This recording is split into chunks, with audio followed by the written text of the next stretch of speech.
Приветик,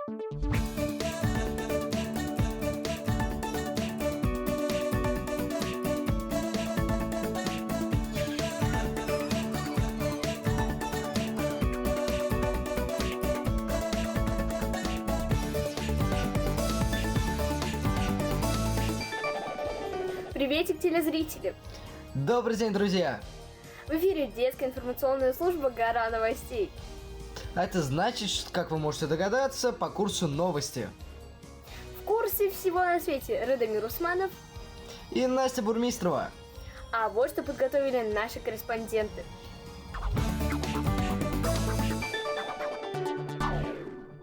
Сегодня в выпуске: кто ходит в музей в тапках? Что же самое главное в приготовлении одного из самых простейших блюд? В каких районах Башкортостана обновляют библиотеки? Как приготовить мороженое дома? И без каких изобретений теперь просто не обойтись? Все это и намного больше в «Горе новостей». Так что смотри и не переключайся.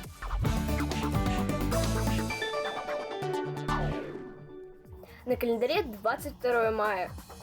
Сегодня свое 128-летие празднует тюбик зубной пасты.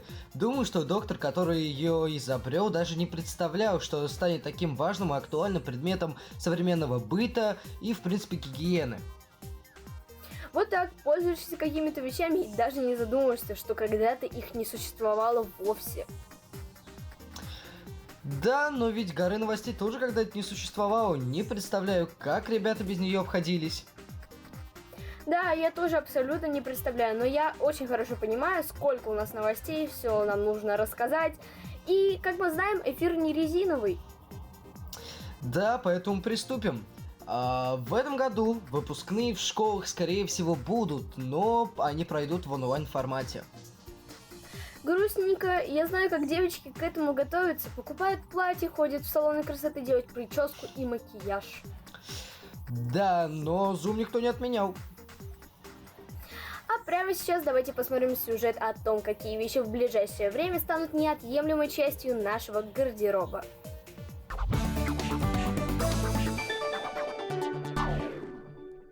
Сегодня каждый знает, что долго ходить в медицинской маске некомфортно.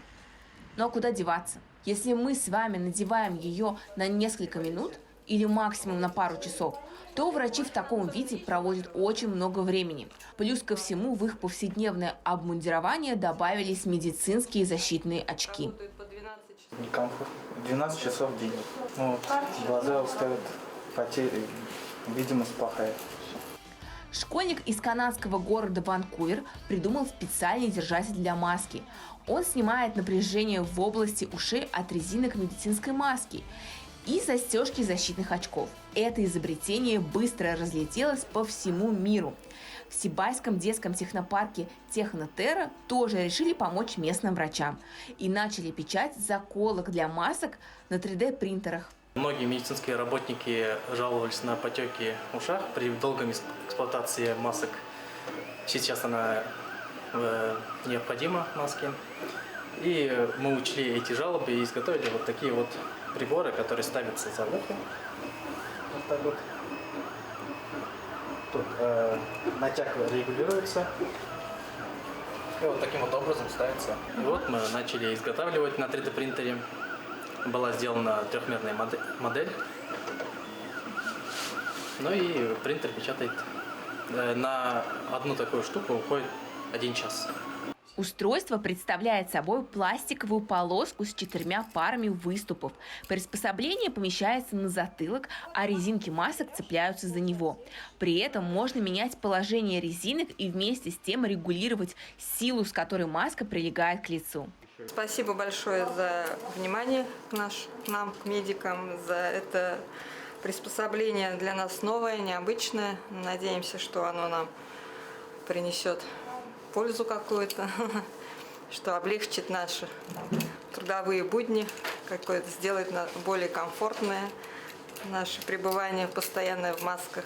А еще в Сибайском технопарке Технотерра начали изготавливать другое приспособление для врачей, между прочим, не менее важное. Это ободки для защитных экранов для лица. На сегодняшний день они уже переданы в Центральную городскую больницу и активно используются. Будьте здоровы! Татьяна Никитина из города Сибай специально для Горы новостей.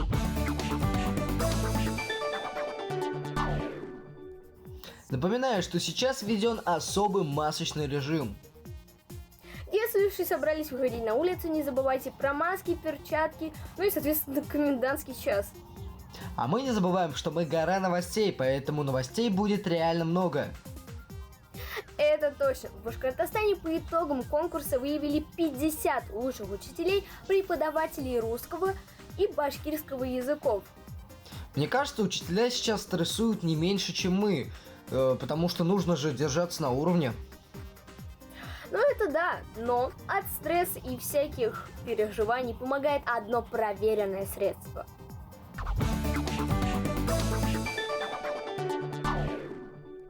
Чего мы больше всего хотим во время летней жары? Охладиться. А это значит, что пора открывать сезон мороженого. Мы все с вами любим мороженое, а домашнее мороженое, приготовленное своими руками, в 2 раза вкуснее. Мы приготовим домашний пломбир и домашний фруктовый лед. Для домашнего фруктового льда нам понадобится любой сок, любая газировка и мармеладки по желанию. Наливаем в формочки для мороженого сок и газированную воду. Добавляем желейных мишек и ставим это все в морозилку на сутки. Для домашнего пломбира нам понадобятся холодные 33% сливки и сгущенка. Смешиваем сливки и сгущенку и взбиваем миксером до состояния однородности. Переливаем нашу массу в широкую тару. Накрываем пищевой пленкой и ставим в морозильник на 2-3 часа. Через 2-3 часа получается вот такое супервкусное сливочное мороженое. Спустя сутки достаем наш фруктовый лед из морозильника. Получается вот такая вкусняшка. Вот так при помощи самых простых ингредиентов мы приготовили супер вкусное домашнее мороженое. Я уверена, что результат тебя удивит. Аня Елинская специально для Горы. Аня, спасибо! Отличная идея, надо будет попробовать. Наши сюжеты неповторимы, как и наши новости. Раскрыта тайна белых беспроводных наушников. Я думаю, вы поняли, что это за наушники, поэтому не буду делать рекламу. Потому что у них нет проводов? Нет, не угадала. По факту это обычные наушники, только без проводов, тот же самый функционал. На самом деле они стали очень важной частью культурного кода представителей поколения Z. Удивительная вещь реклама. К счастью, в наших выпусках ее нет. Есть только сюжеты.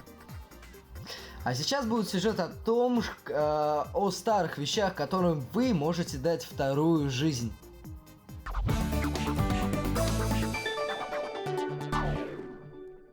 Всероссийская сеть интерактивных музеев «Россия. Моя история» запустила челлендж «Музей в тапках». В нем принимают участие все желающие. Просто выкладывают на своей страничке в соцсетях фото или видео старинных предметов, сопровождая небольшим рассказом. Наверняка у вас дома тоже есть такие штуки. Это может быть все что угодно. Дедушкин орден, старинный сундук, бабушкина вышивка или расписной самовар. В акции уже приняло участие 322 человека из 20 регионов.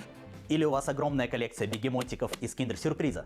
Возможно, в каком-то путешествии вы нашли действительно уникальный артефакт. Исторический парк «Россия. Моя история» и волонтеры культуры запускают уникальный челлендж. У каждого есть предметы с интересной историей, которые достойны стать музейными экспонатами. Свой рассказ нужно уложить в минуту. Это главное условие челленджа. Я тоже решила присоединиться к такой необычной акции. У меня дома есть вот такая вот кассета VHS. Она была одним из самых популярных символов поп-культуры 80-х. Эта кассета позволила людям смотреть кино дома или записывать его с телевизора. Самые интересные предметы и рассказы о них станут частью мультимедийных выставок, которые пройдут в исторических парках «Россия. Моя история» по всей стране после снятия режима повышенной готовности. Присоединяйтесь к флешмобу. Вместе мы создадим самую необычную виртуальную выставку и сами станем героями и войдем в историю. Аделия Батульна, специально для Горы новостей.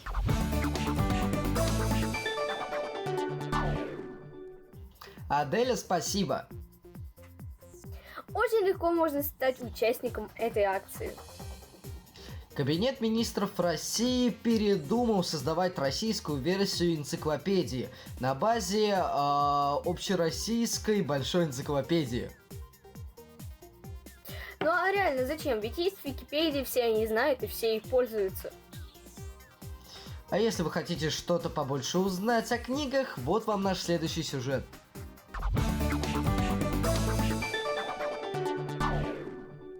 Слышали, что взрослые говорят, что после окончания пандемии некоторые привычные вещи поменяются? Мне стало интересно, и я обратилась к интернету. Не знаю, что насчет нас с вами, но жизнь жителей Благоварского района точно не будет прежней. Уже в августе этого года там открывается центральная библиотека нового поколения. Здесь запланированы многофункциональные залы и очень стильные локации. А еще преобразившаяся Осяновская сельская библиотека. Предполагается, что она станет не только местом, где можно почитать, а новой точкой притяжения жителей Дюртюлинского района. Пока библиотека выглядит вот так, но в ближайшее время она станет вот такой. Кстати, Осянова – это родина выдающегося башкирского поэта Шейхзады Бабича. Вы спросите, почему я решила сделать сюжет о библиотеках?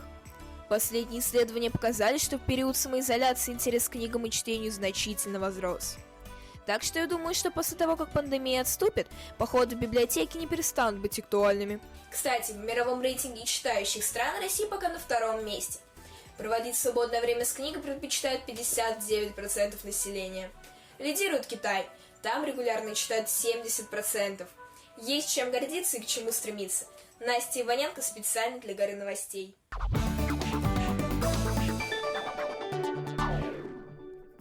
Настя, спасибо. Вот у всех Настя получаются такие классные сюжеты. Ты думаешь, в этом есть какая-то взаимосвязь? Я думаю, что у каждого есть свои таланты, особенно у ведущих Горы новостей.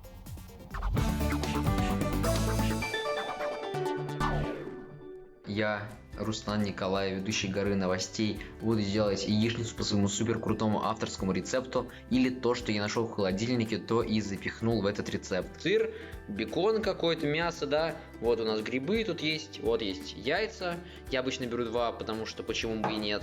Есть кетчуп, логотип показывать не буду, есть всякие пакетики, там перец, там желтый, зеленый.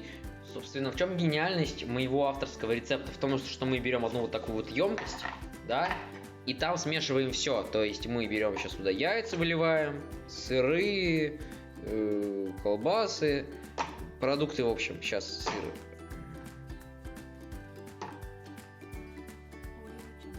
Да. Ладно, я, пожалуй, возьму вот так. В общем-то, в чем прикол, да? Мы, когда все перемешиваем, у нас все будет потом очень равномерный. Когда вы уже все положили, перемешайте. Вот. Самая классная штука, которая есть в этом рецепте, это то, что сыр будет в серединке яичницы. И когда вы будете кушать, будет прям классно, потому что сыр, он будет растекаться, и он будет внутри, это прям класс, балдеж. На 3 надо поставить, да, на 3. Вот, и накрыть крышкой. В общем-то, я нашел вот только вот такую крышку, но это, в принципе, к лучшему, как говорит моя мама. Как бы лучше все-таки взять на вырост. Просто оставляем ее на самотек, как бы как я оставляю свои оценки по математике на самотек в конце года, так мы оставляем эту яичницу. С вами был Руслан Николаев, специально для Горы новостей.